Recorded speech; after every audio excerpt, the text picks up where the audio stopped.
Poetry শুনিবলৈ আমাৰ এই চেনেলটো ছাবস্ক্ৰাইব কৰক আৰু নটিফিকেশ্যনৰ বাবে বেল আইকনটো প্ৰেছ কৰক। নমস্কাৰ, মই নৱজিৎ আৰু সময় হৈ গ'ল আজি এটা নতুন কবিতাৰ। আজিৰ শিৰোনাম হৈছে এতিয়া মই কবি।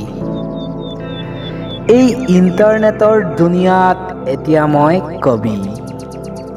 মোৰ বেষ্ট ফ্ৰেণ্ডে তেজেদি ফালিছে বোলে প্ৰেমৰ ঢৌকা। এফালে আত্মহত্যা আৰু তাতেই আছো মই।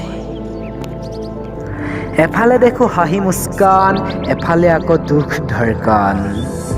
তাৰ মাজতেই থিয় হৈ ৰয় এই বেহুধা মাস্তান।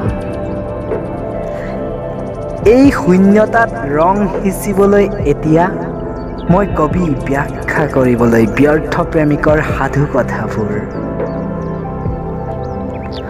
এখন দুখন নহয়, হাজাৰখন পত্ৰ মেলি চাওঁ। ব্যৰ্থ প্ৰেমিকৰ পত্ৰ, ব্যৰ্থ প্ৰেমিকাৰ পত্ৰ। পত্ৰৰ শেষত এটাই বাক্য, আপুনি কুশলে থাকক মিছ অভিমানী পেয়সী, মিছ জোনবাই ৰাংঢালী ইত্যাদি ইত্যাদি। কিছুমান পত্ৰ ৰক্তৰে ভৰা, কিছুমান চকুলোৰে। আৰু তাকেই লৈ মই এতিয়া কবিতা লিখিম, প্ৰেমৰ কবিতা। এই ইণ্টাৰনেটৰ দুনিয়াত আঁকি দিম এখন ইতিহাস। আপোনাৰ পত্ৰখনৰ নিমিলা বাক্যৰ এখন প্ৰেমৰ ইতিহাস। আৰু এই ইণ্টাৰনেটৰ দুনিয়াত এতিয়া মই কবি। কবিতা লিখিম আপোনাৰ পত্ৰৰ বিষাক্ত শব্দবোৰে।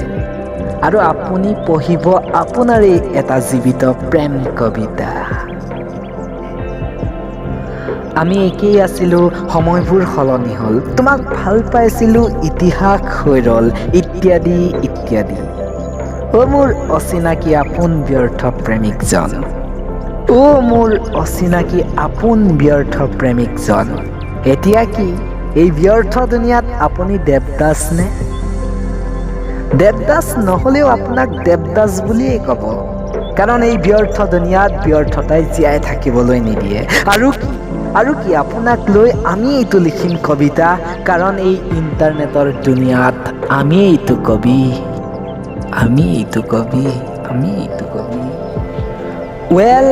আজি শিৰোনাম অন্ত পৰিল। আকৌ এটা নতুন শিৰোনামেৰে পুনৰ লগ পাম। তেতিয়ালৈ আমাৰ চেনেলটো ছাবস্ক্ৰাইব কৰিবলৈ নাপাহৰিব।